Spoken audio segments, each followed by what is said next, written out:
ਬਿਸਮਿਲ੍ਲਾਹਿਰਰਹਿਮਾनिर्रहीम अस्सलाम वालेकुम जी की हाल चाल है ਤੁਹਾਡੇ। ਉਮੀਦ ਹੈ ਜੀ ਤੁਸੀਂ ਸਾਰੇ ਠੀਕ ਹੋਵੋਗੇ, ਵਧੀਆ ਹੋਵੋਗੇ ਜੀ। ਅੱਲਾਹ ਪਾਕ ਤੁਹਾਨੂੰ ਆਪਣੇ ਹਿਫਜ਼-ਈਮਾਨ 'ਚ ਰੱਖੇ। ਅੱਛਾ ਜੀ, ਅੱਜ ਤੁਸੀਂ ਮੈਨੂੰ ਦੇਖ ਰਹੇ ਹੋ ਆਪਣੇ ਕਿਚਨ ਦੇ ਵਿੱਚ।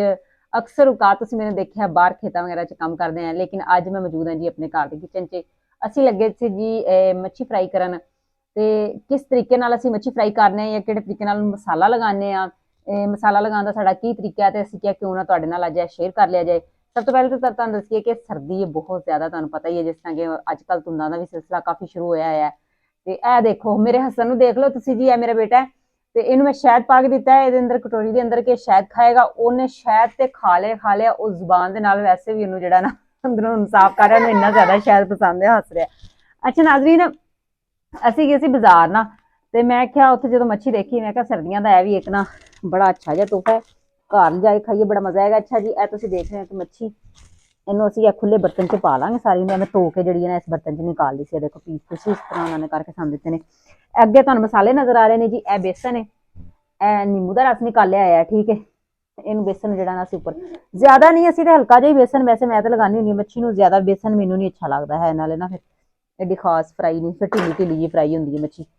तो वो नाल ही असी जी इनू नींबू का रस उपर लगा लाँगे, ये भी जरा ना स्मैल वगैरह भी नहीं आती। वैसे पहले भी मैंने मसाले लगा के काफ़ी ज़्यादा ना, पहले लगाया अदरक का पानी, नींबू वगैरह हर चीज़ लगा के रखी, जवैन नमक लगा के पहले इन्हू धोया थोड़ी देर रख के।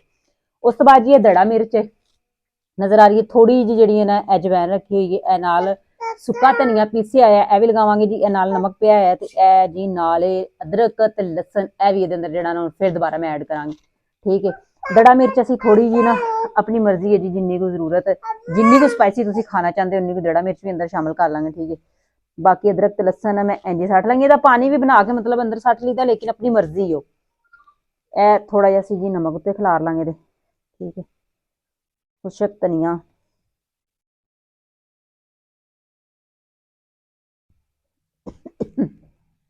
दो चुटकियां जिहड़ियां ना सिर्फ जवैन पावांगे, ਇਹਦੀ जरा ना खुशबू अच्छी लगती है, ठीक है जी। हुण इहनूं असीं जिहड़ा ना चंगी तरह जिहड़ा ना मिक्स कर लांगे। मसाला वैसे भी लैके असीं दूसरे मसाले भी लगाए ने, लेकिन यह भी अच्छा हुंदा ना, नाल यह भी लगा लईदा। अगर यह मसाला ना होवे ते अगर वो खाली मसाले भी जिहड़े मैं लगाए ने तुसीं लगा लो, तो उहदे नाल भी मच्छी अच्छी फ्राई हो जांदी है। लेकिन जिहड़ा ना यह अगर मौजूद है तो इहनूं भी विच इहदे मिक्स कर लैना, ठीक है। वैसे मैं अच्छा जी, ਤੁਹਾਨੂੰ नज़र आ रहा है कि मसाला जो ना मच्छी में अच्छी तरह जो ना असीं लगा लिया, देखो बिल्कुल सही अच्छे तरीके नाल लग गया। ये अंदर मैं पानी नहीं इन्ना ज़्यादा शामिल किया, बस इंज ही लगाया। मच्छी में धो के थोड़ा हल्का जिहा बेसन बस ये अंदर पाया, तो बेसन असीं बिल्कुल हल्का लगाईदा, देखो पीस नाल तुहानूं वैसे ही नज़र आ रहा है कि ਇਹਦਾ ਇਹ फायदा ਹੁੰਦਾ ना कि मच्छी बड़े अच्छे तरीके ਦੇ ਨਾਲ ਨਾ जरा रड़ ਜਾਂਦੀ है, ਤੇ ਬਾਅਦ ਚ ਨਾ ਉਸ ਤੋਂ ਬਾਅਦ ਫਰਾਈ ਹੋਣ ਤੋਂ ਬਾਅਦ ਉਹ ਨਹੀਂ ਹੁੰਦੀ, ਮਤਲਬ ਢਿੱਲੀ ਢਿੱਲੀ ਜਿਸ ਤਰ੍ਹਾਂ ਹੋ ਜਾਂਦੀ, ਨਰਮ ਨਰਮ ਇਸ ਤਰ੍ਹਾਂ ਨਹੀਂ ਹੁੰਦੀ ਜ਼ਿਆਦਾ, ਕਿਉਂਕਿ ਬੇਸਨ ਦੀ ਵਜ੍ਹਾ ਤੇ ਨਰਮ ਹੁੰਦੀ ਹੈ।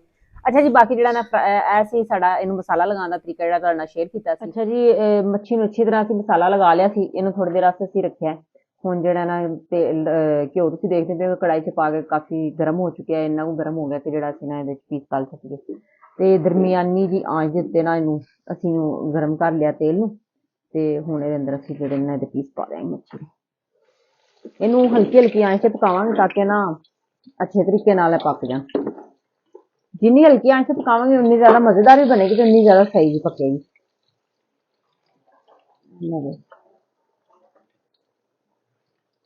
उस तो बाद तुहाडी अपनी मर्जी है, इनू इमली की चटनी नाल भी इस्तेमाल कर सकदे हो तुसीं। कुछ लोग रायते नाल भी इनू खा लैंदे ने, कुछ लोग कैचअप, अपनी मर्जी हुंदी है जिहदे नाल तुसीं खाना पसंद करो। ते इह हसन दा हाल देख लो, इनू भी अज ही असीं खिडौने लिया के दित्ते ने। ट्रैक्टर लैके असीं गड्डी ते बल्ला जिहा देखो ट्रैक्टर दा इन्हें की हाल कीता, नवां बिल्कुल, हले कागज़ भी इत्थे ही होणगे इन्हां दे चीज़ां दे, ते देखो कैसा बुरा इन्हां दा हाल कीता है। हसन दा हाल भी देख लो तुसीं।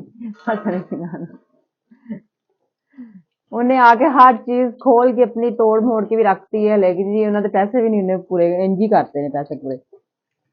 ए देखो जी, मैं हल्की आंच से बिल्कुल पकदी पई है इहदे पीस पाए।